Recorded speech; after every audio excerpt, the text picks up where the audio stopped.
Well, no, it doesn't actually. I was born in Ballarat, Australia, Victoria. And actually, there's nothing posh about my name at all. I think we're from convicts, darling.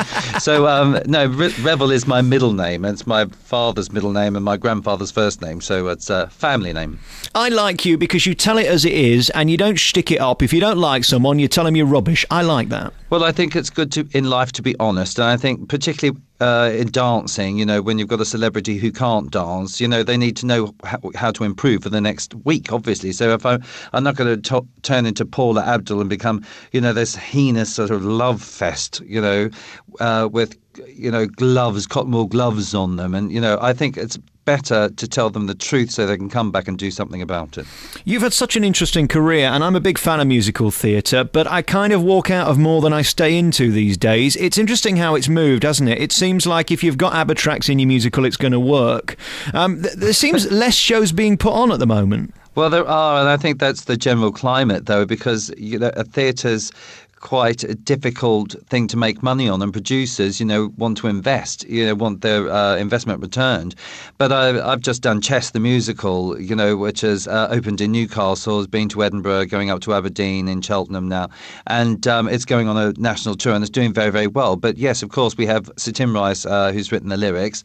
ABBA boys, Benny and Bjorn, have written the music, which is fantastic. I've directed and choreographed it, and it's a 30-strong cast of actor-musicians. And of course, what we do is the actors play the music for the musical itself, which in turn makes it unique. What is your job as the director? Is yours to make your brilliant people even better, or to make sure they know what they're doing? My job is to come up with the concept and ideas for the show, and then rehearse the company as you would rehearse a dance routine, I suppose, and make them look really great, at what they do, and devise stuff for them, like the professional dancers do on Strictly Come Dancing for their celebrity partners.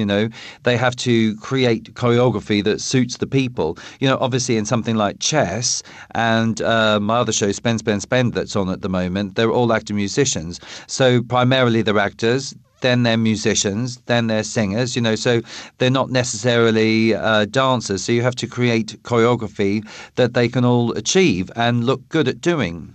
Seems to me the level of performance in a musical these days is getting better. There's more people want to do it, and there are fewer roles available, so the level gets better, doesn't it? Yeah, I have to agree with that. And I think it's really good, that people come and see live theatre for that, really, because there are some amazingly talented people out there that haven't been on television, and don't have huge names, but they're just extraordinary. And I really urge and encourage people to go to the theatre. And plus, you're seeing a live show and you're getting it for the first time each time. And that's what I think is great, because live shows change all the time. It's not like when you've done a movie, you cut and edit all the little best bits that you want to tell the story. In a live production, you're literally, as an audience member, going to see it for the first time, and it's going to be performed that way for the first time ever as well. So they're never ever identical, and I think that's what's great about live theatre.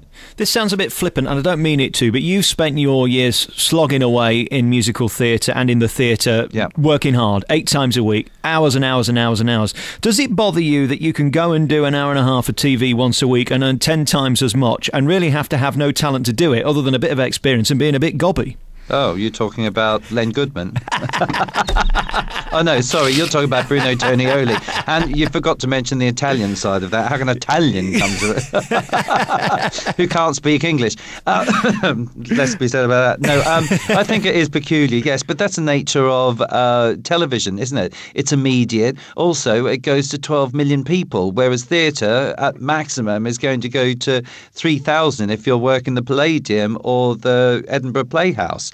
Most theatre audiences are 1,200 small, but it put Elaine Page on the map, didn't it? Back then. And of course, Elaine Page and Barbara Dickson were famous for singing I Know Him So Well from Chess the Musical, and that put them on the map in a way, and Cats did the same thing.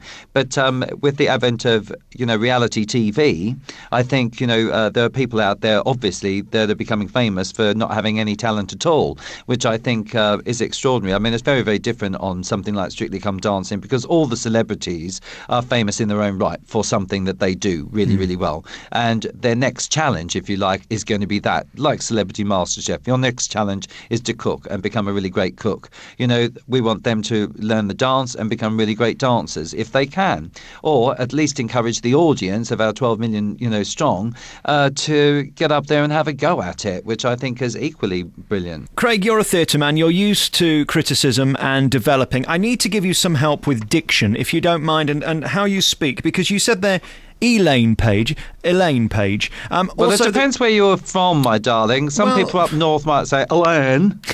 Mightn't they, sweetie? I was born in Ballarat, so I have a very bizarre accent anyway, as it stands. What is cha-cha-cha? It's a dance move, darling, and it goes 1, 2, cha-cha-cha.